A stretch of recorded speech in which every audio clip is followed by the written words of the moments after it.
On Friday, the Minister of Home Affairs, the Honorable Oneidge Walrond, outlined a series of measures relating to Guyana's new Tint policy. Joining me in studio to have a conversation surrounding this policy is none other than Minister Oneidge Walrond herself. Minister Walrond, thank you so much for joining us. Thank you for having me, Shaquan. So, there have been a few questions in the public domain, particularly relating to the emphasis now that's being placed on tint. Can you share with us why this emphasis now, and if it has its origin in your coming into office? Right. So, as you know, we came into office on campaigning on a set of promises to our people. And across the board, one of those promises was that we will make the delivery of government services more predictable, free from human bias as much as possible, because we know the ills of that when we have too many people involved in this decision making. And so it is in that basis that when I assumed office, one of the things that I've noticed, and there are many things, there are many other initiatives and measures and reforms that are going to come in this sector, but one of the things that is speaking about the tint, on the first day I was greeted with a large stack of requests for tint waivers, and also with not only the stack of papers, with the requests, people reaching out saying what is the process, how do I get a tint waiver, I need a tint on my vehicle, how do I go about getting it, I have a skin condition that I need this, or I'm involved in transporting monies and I need to feel secure in my vehicle, how do I get a tint waiver that I will need to understand the process. Clearly, this confusion lend itself to lots of unscrupulous persons manipulating the system for their own benefit, taking advantage of citizens who are unclear of the way in which they can access this waiver. And the already government looks inefficient, because it is when those kinds of confusion and things happen. And so almost immediately, we had a consultation with the Guyana Police Force speaking about why has there not been permission for people to have tint on their vehicles? What is the basis of that policy that existed before? And when we examined it, we realized that there really was the issues that we thought was connected to the having a tint on the vehicle, which is encouraging crime. Realize that the data did not correlate, that it did not substantiate the fact that if you have a tint on your vehicle, that you are likely to be involved in criminal activity. And also, in addition to the fact that with the climate change and UV exposure, realizing that being open and being exposed to UV exposure was in fact unhealthy. Yeah. And so there was no basis of which we could hold back not giving citizens the permission to have tint on their vehicles. And in fact, it was the public sentiment that this is something that we want. We want our vehicles to have the tint so we can feel protected.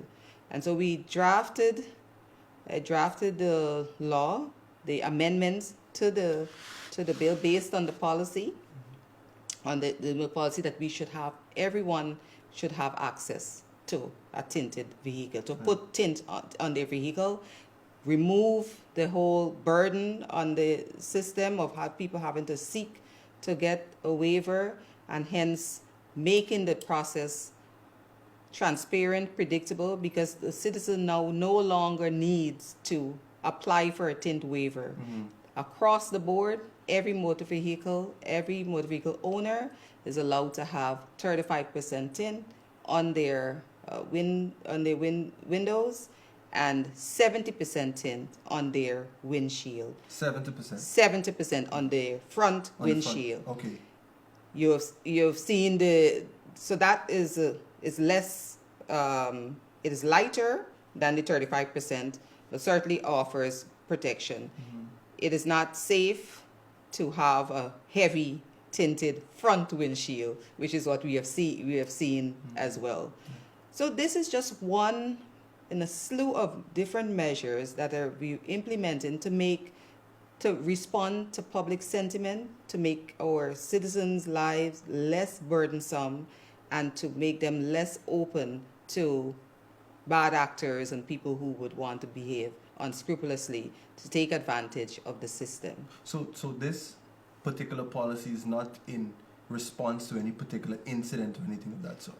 Oh no, not at all. This was plainly in response to the fact that what the public wanted, and the fact that when I assumed office, that it seemed to be a very inefficient way to address a basic what has become a basic need of the electorate, of the populace, that they want to have tint on their cars, and the fact that that the office was being inundated with so many requests. And so when people are asking for something overwhelmingly, you have to find a way as government to deliver it efficiently, transparently, in a predictable manner, especially when they're asking for something that is safe and is something that is not harmful. You mentioned in your opening statement that there were some requests from individuals,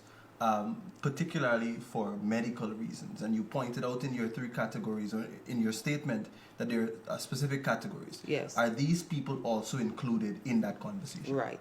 So there are going to be categories of persons who are going to be exempt from this 35%. Okay. They are going to be allowed to have the percentage that is higher, lower. When the lower the percentage, the darker the tint. Right. These persons will be government officials, security related personnel, people, higher ranking security members, diplomats. These are all going to be exempt, these categories of person. And then there are going to be categories of persons with medical conditions that is within the discretion of the minister to grant the waiver of this 35%. So certainly those category of persons will be included, will be considered. They have to have a certified medical condition. So it's not just the citizen suddenly coming up and alleging, that the sun hurts my eyes and so I need to have it. We're trying to make the system fair across the board, so that it applies to everyone equally and fairly.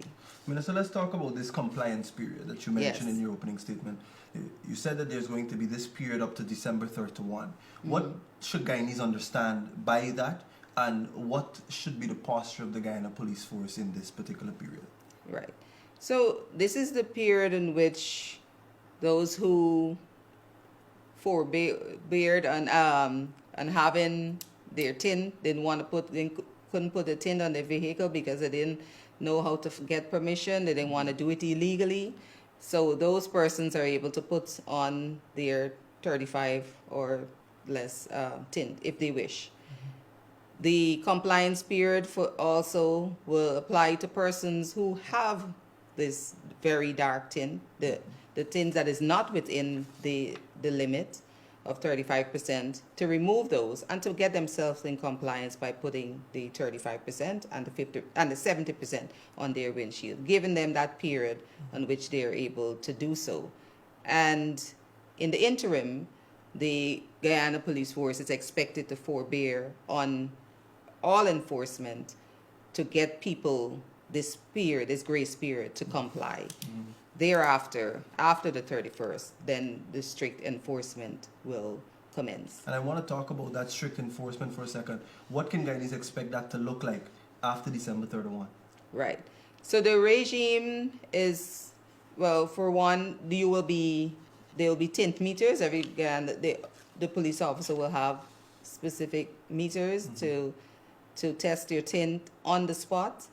And if you're found not to be in compliance, then there will be a heavy fine, $75,000 being levied for not having your tint in compliance. 75,000. $75,000, yes. Excellent. Can you tell us, going forward, how this policy will manifest itself in a legislative amendment to the Motor Vehicle and Draft 5102, Chapter 5102? What can Guyanese expect in that regard in terms of an updated legislation Yes. to govern this? So we will go take the amendment to Parliament. In the amendment, we will outline the regime and on which how we're going to execute the compliance. We will outline the categories of persons that will be exempt from the thing which I've already mentioned, diplomats and government officials and security, etc. It will outline how enforcement will be rolled out in terms of the tint meter, how that is be calibrated, how that's going to be executed, the fine period for the fine. So it's going to outline the entire regime, Okay. compliance and enforcement in the amendment. Excellent. And it's most of it is already drafted with a few adjustments that we have already made. Like I said, this was something that we have looked on. It's one of those, in my view, was low-hanging fruit. People wanted it. The public sentiment was there, and it overwhelmingly makes the lives of our citizens easier, which is exactly what we had promised as a government. And you did say, and I think rightfully so, that Guyanese will welcome this policy. In your portfolio, there are a number of other agencies that are there. Can Guyanese also expect a similar aggressive approach to amending policies that they may want to see in the future? Is your ministry and your government working on that as well? Absolutely. We're working on delivering a fair, secure system of security and security governance to our people. We are looking to all of our people. Citizens deserve to feel safe, deserve to know that we are continue to make investments and making sure that their lives are secure, their lives are safe, that they have that quality and standard of living, that they are able to walk the streets, not being afraid of whether they will return home, whether because of bad traffic, bad driving. And so we are addressing all of these issues.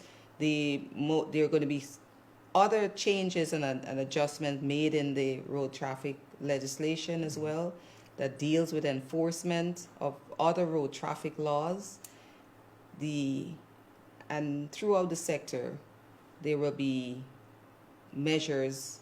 There continue to be the expansion of the Safe City program, which sees the implementation of technology to make sure that our citizens are safe. We've already seen with the bombing incident how the technology was able to be deployed and very quickly solve those crimes, and we've seen many serious crimes being solved as a result of our investment in our Safe City and Safe Country program, use of the CCTV, facial recognition, and the technology. And we've seen that it has actually caused, become a deterrent to many persons who might have been, have the criminal proclivity, because serious crime is actually down by 25% in our country. And we believe I believe it is a large part the investment that government has been making in the security sector. So we'll continue to make those kinds of investments, make the changes that technology and adjustments in our legislation that technology will demand, but continue to deploy technology so that we can remove human biases, remove the human intervention and that causes a lot of friction and causes problems, and make sure that our systems are fair and transparent. So we're doing it across in immigration, in the prison system, in fire. We're making sure that our systems are more efficient, just with the sole goal of delivering a secure and safe country for all of our citizens. Minister Walrond, I want to thank you so much for spending the last few moments here in studio with me. Anything that you want to say finally to Guyanese, particularly in relation to this new Tint policy? I think we've said it all. Just that the Guyanese people know that you continue to have a government that will respond to your needs and to your concerns. And while this is just one of many policies and programs and initiatives that is geared to respond to you, respond to the needs of you and your families so that you will feel safe, secure, and ultimately live in a prosperous society called Guyana. Minister, thank you so much. You're welcome. You've heard there from the Minister of Home Affairs, the Honorable Oneidge Walrond. Stay tuned as we continue to bring you more updates of this nature right here on NCN. My name is Shaquan Gill, and I'm saying goodbye for now.